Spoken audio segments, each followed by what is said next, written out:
keep trying to record this video, but these little dickheads keep squawking. There we go.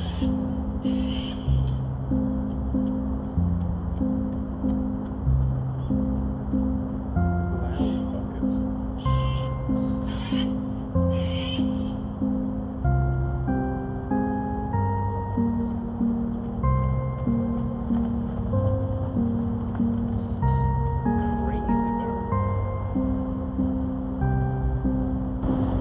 A new beginning to this video. Well, you guys don't know it's a new beginning, but I do. This is a compilation of stuff that I was doing to try and earn money and or just get ready before I came to Australia. So this is Australian me. Hello. It's not the most positive video, so pre-warning. So just don't watch it if you don't want to see that. But I think it's important to show the footage I recorded at the time and how I was kind of feeling about the whole thing. Because it was tough getting through it, but it was definitely worth it, that's for sure. I mean, here I am in absolute paradise. It's very warm, extremely sunny, and just everything's good here, so I'm very glad I did it. But pre-warning, this is an important step along the way to me getting here, but it wasn't the nicest step, so you can skip it if you want to, I understand. With that being said, enjoy!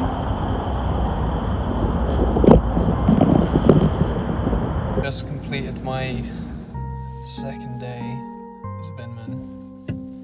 7 o'clock in the morning until 7 at night. My legs fucking hurt.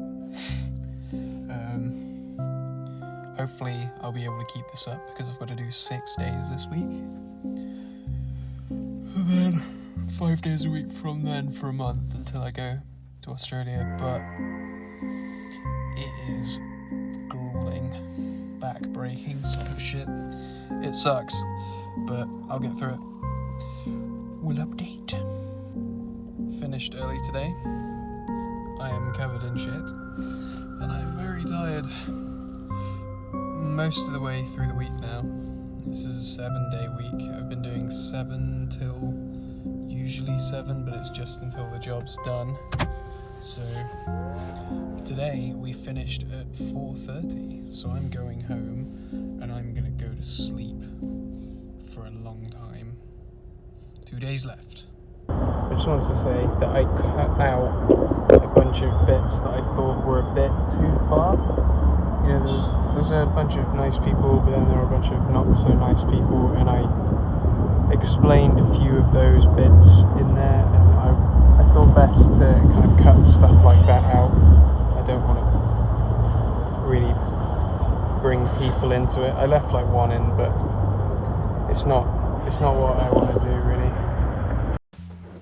Okay, so this is I just finished the first day of my final week of being a bin man, and I thought I would share some stories and some thoughts on the whole affair. Where to start? So the way a bin lorry works is there's a kind of trough at the back of the truck, and you throw the bags in there, and then there's a big kind of claw thing, they call it a hopper, that comes down and scoops and crushes all the waste into a kind of compartment with a plate in it, and it pressures it against this plate, and that plate kind of moves along the truck as the truck fills up. So now I've established how they work, I can tell you how it works when they don't work, I guess. So black bags contain all sorts of crap, and I am doing this job on Dartmoor, which is, so there's a lot of country estates, there's a lot of travelling in between these houses in the country, and then there's also towns and stuff as well with big estates in there, so you get all kinds of stuff. And a thing that seems to be rather common, unfortunately, is dog shit. Sometimes I'm not sure if it is dog shit. It could go either way sometimes, but so what am I saying?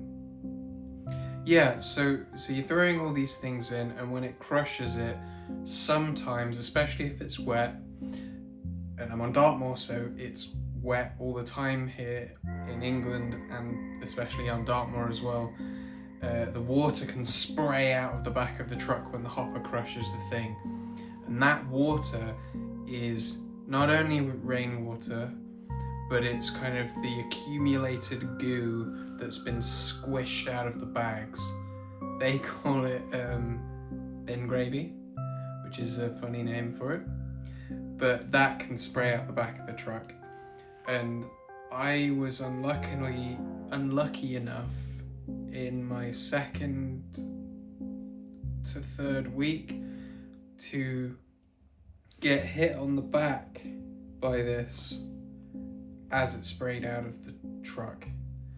And I don't know if you can imagine what the accumulated goo from 1,000 black bags smells like, but it doesn't smell nice.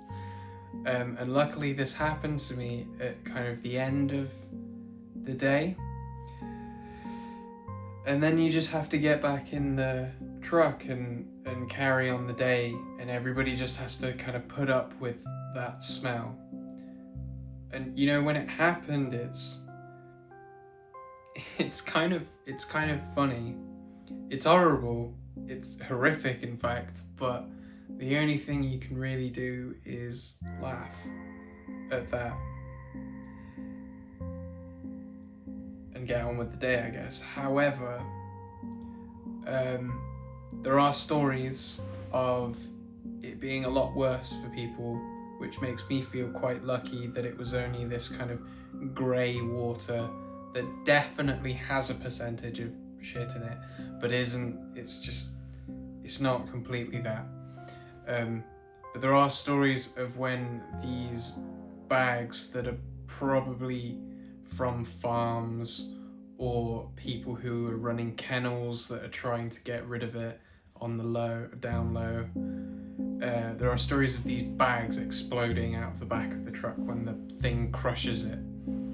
And to give you a horrible visual, the hopper is on this hinge, and so there's the main plate of the truck and the hopper that goes up, comes down and scoops, and at this bit where those two meet, things can get squeezed out of that. And I think you know what gets squeezed out of that. But when that goes wrong, and if someone's at the back of the truck facing it when that happens, it can go everywhere, all over you. And there are stories of this happening to people. The story that I was told goes that he was standing behind the truck, the bag exploded, he was covered with dog shit, hopefully, which is amazing to say that. Just completely caked in it. And because that's such a horrific thing to happen, it's not the sort of thing that you can kind of, you know, when I got sprayed with a bit of the water, it smells horrific and it's horrible, but it's on the back of a kind of shower-proof, waterproofy kind of coat, a high-vis thing, so you can kind of slightly distance yourself from it, despite the fact that you know what it is, and it hasn't got you in the face or anything like that, so you can kind of, despite the smell, just kind of get on with it. But this guy got covered in his face, probably in his mouth, down his shirt, up his sleeves, and so they took him back to the yard. And the story goes that they told him that despite this, the round had to be finished and he had to go back out. To which he told them that he needed to go home, and they said no. So apparently, whether this is true or not, don't know, but apparently he takes his shirt off that's covered in dog shit and throws it into the office and then leaves. And supposedly this guy still works there, which I was quite surprised about. But yeah, that's what that is. There's a lot of gross things that happen. You're throwing these bags at the back of the truck, right? And sometimes when you're doing a big estate or something, the truck's kind of moving and you're walking behind it and you're trying to kind of keep up with the truck a little bit. And I'm very new to the job, so the other person is obviously going to be moving at a kind of faster pace than me. And there's been a few times now where I've kind of picked up a bag and whoever owned these bags has bought very cheap ones, and so you pick it up and sometimes it just kind of melts out of your hand and it goes everywhere on the floor, and then you have to scoop that up with your hands and put it in the truck. And that can be, it's easier to just say the grossest things because it just gives you an impression. Rotting food, condoms, dirty nappies. I wouldn't pick up shit. If that came out, that's staying out, if I'm honest. But things that are kind of in wrappers and stuff like that, you kind of just have to scoop it up and throw it in the back of the truck, and it's horrible, honestly. It is horrible. But there's been a few times where I've tried to throw the bag into the back of the truck, because that's what, and 90% of the time that goes very well. But if it's one of those melty bags, it will kind of explode at the back of the truck as it hits it, rather than going in, and it will just go all over the road. And in small town England, people like to complain, and no one wants refuse spread out on the road, and you've just got to clean it up. So they stop, and then I have to kind of pick up the mess I've made and kind of put it in the back of the truck. Those are some of the kind of gross, just jobby bits that you have to do. There is a weird thing that, when the truck fills up, you have to go to a tip, and when you go to that tip to empty this lorry, there's big loud sounds as it opens itself up onto itself, and it's this huge mechanical thing, and then it just pushes all this crushed rubbish out the back into this area where it gets collected up and moved somewhere else. But I did notice as we went in there that there's just tons and tons of seagulls all over this rubbish. And I know seagulls are scavengers, but like some of the stuff that's in there you'd think could make them not want to be around it, but I don't know, I'm not a seagull. I don't know what seagulls like. Clearly they like dog shit, apparently. What else? Yeah, so there's some of the gross bits. What else? Oh yeah, there's a guy who keeps trying to run me over. Not on purpose, but I'm not entirely sure. He was our driver for a few days, and he can't really control the truck very well.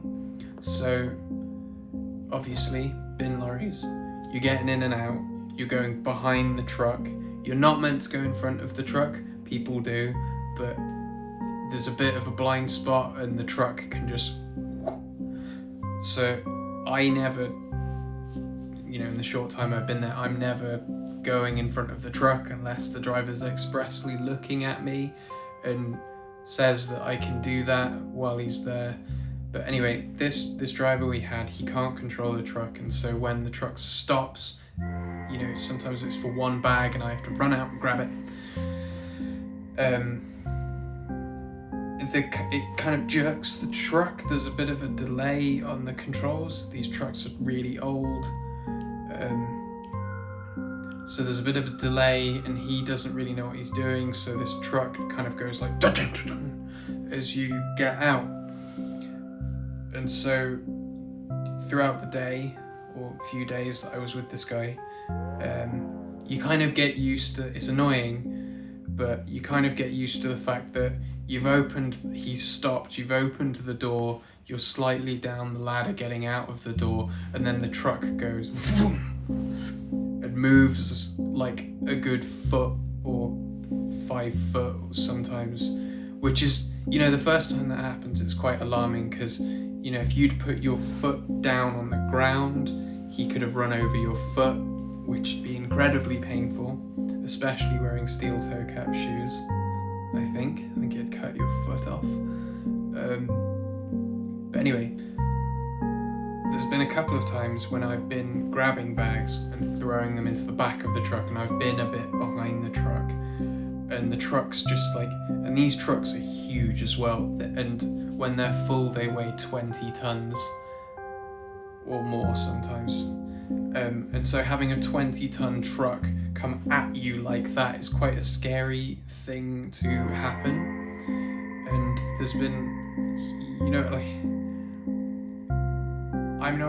I don't swear a lot or shout really. I'm quite a calm person, I like to think. But I shouted when that happened, not at him, I just went like, ah! Because it's terrifying, I was lucky that he didn't run me over, or it didn't hit me, because he can't control the truck, it moves, but then usually, every time it has stopped, but it just moves a lot. And so if I was closer to the back of the truck, and there's no real reason why I wasn't, other than the fact that I just was where I was, I could have been right up against it, and then the truck moves a foot more, I could either have been crushed or just severely injured, just banged on the head. Anything could have happened really. What else? Oh yeah, one of the people thinks the Earth's flat, which I thought was quite entertaining.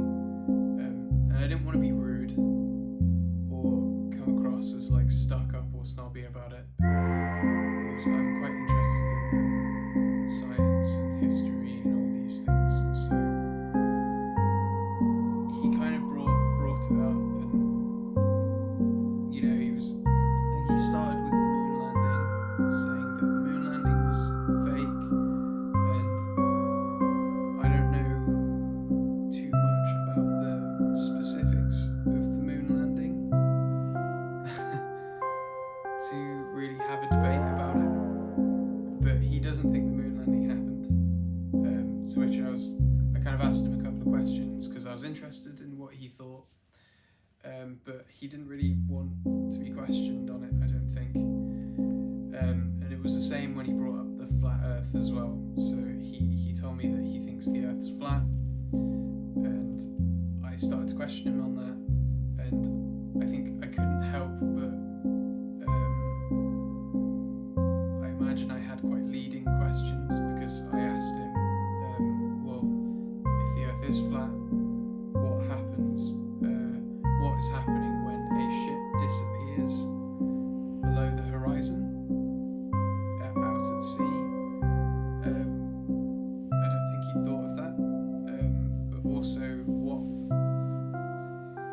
the sky and things like that, because if it is flat and under a dome and stuff, or whatever he believes. This was the thing that confused me. I don't know why I'm talking about this. It's more just, it was a weird, interesting conversation, and I like having out there conversations and weird things that people believe. Not to say, it's kind of weird, but things that people believe are exciting for me to talk about because they're ideas, and I like ideas. But he didn't like that I was questioning or asking about it. He just wanted me to agree with him, really. So that conversation ended quite quickly. What else is there? I might add more to this. I think I've talked at the camera for a while now. I might add bits, but probably as I go for a walk or something. I don't know. There is a way out, buddy. Don't worry. You'll get out of these bars and it's paradise on the other side. Metaphors. Pretty cool. It's a pretty intense tree. Just going straight out that wall.